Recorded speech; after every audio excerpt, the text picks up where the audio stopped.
Over 5,000 years ago, people living in ancient Mesopotamia developed a form of writing to record and communicate different types of information. The earliest writing was based on pictograms used to communicate basic information about crops and taxes.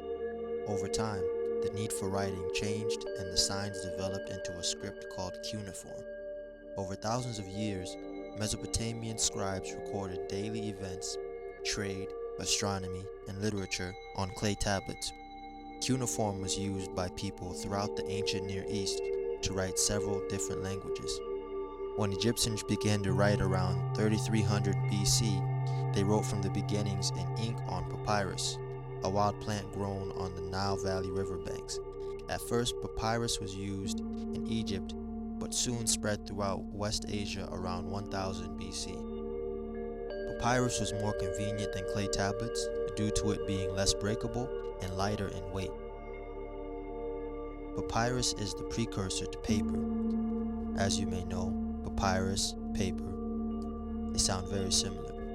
Egyptian scribes used papyrus to keep written documents and also used papyrus to seal with a mud sealing embossed with a stamp from a scarab seal, much in the same way that wax seals were later used.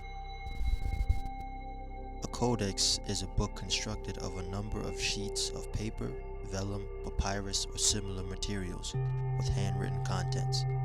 The Romans developed the form from wooden writing tablet. Codexes gradually replaced the scroll, which was the dominant book form at the time in the ancient world. It has also been called the most important advance in bookmaking before the invention of printing. The codex transformed the shape of the book itself and offered a form that lasted for centuries.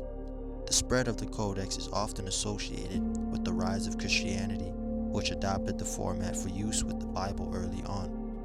First described by the 1st century AD Roman poet Martial, who praised the codex's convenient use. The codex achieved numerical parity with the scroll around 300 AD and had completely replaced the scroll throughout the now Christianized Greco-Roman world by the 6th century.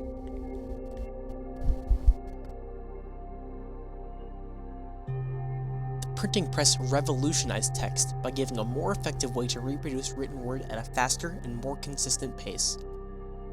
Books began to become more widely distributed and much more affordable. Literature was no longer restricted primarily to wealthy citizens, but it became available to larger masses. This actually had an overall effect of raising public literacy rates. Teachers could have better tools for their students, and people could even begin to teach themselves from text. Opinions of religion and politics were able to spread to a wider audience, and information and knowledge of younger generations began to surpass those of older generations. The bookmaking process also improved from the time of dime novels onward, with glossier covers, similar page numberings, and even tables of content or indexes. Books became sturdier in texture and overall were just of higher quality. Beginning in the 1920s, recording technology was finally advanced enough for many to begin taking the idea of recording a novel seriously. The project first began as an aid and teaching tool at the Royal National Institute for the Blind, but it wasn't until the 1980s when the CD was invented that audiobooks began to become popular and more legitimized. The first ebook, or at least idea of it, came in 1971 when Michael Hart, a student at the University of Illinois, typed the Declaration of Independence onto one of the first versions of the internet and offered it for free download. Slowly, as technology regarding the internet grew, so did use of the internet for text purposes. No longer was an individual restricted to a physical medium and a singular copy of their book of choosing. Individuals could write, copy, and spread text at their will, whether it was their own stories or the stories of others.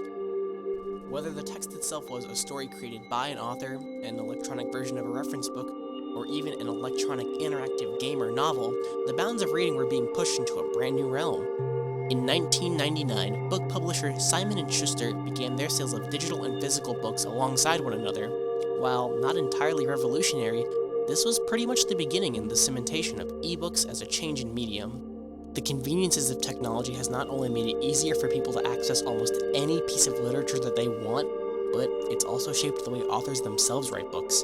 In an interview with newspaper company The Guardian, author Joe Dunthorne shares how technology has affected his own process, stating, "I don't do much planning with my novels, which means I end up with lots of offcuts and dead ends.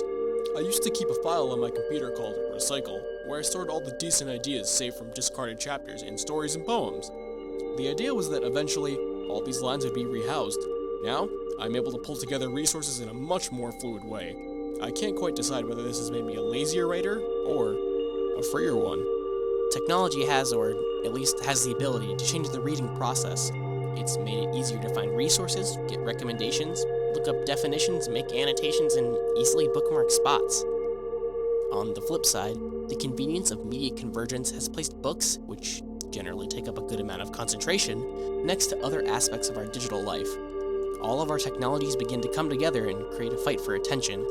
The icon for books doesn't always look so appealing, sitting next to any number of other apps ready and waiting to be clicked. Weighing these two sides against each other, it becomes pretty clear that the benefits outweigh the potential cost. The spread of ebooks and their capabilities seems like a second revolution in how people access texts. Much like the new spread of physical books to the masses with the printing press, now anyone almost anywhere can find the book they're looking for. Although the looming threat of ebooks will now be a constant factor towards the sales of physical books, physical copies of novels probably aren't going to die out. Research has shown that students absorb knowledge much better from a page than a screen, and aside from that, there's still the humorously pretentious but potentially true satisfaction that comes with the aesthetics of actually reading a book.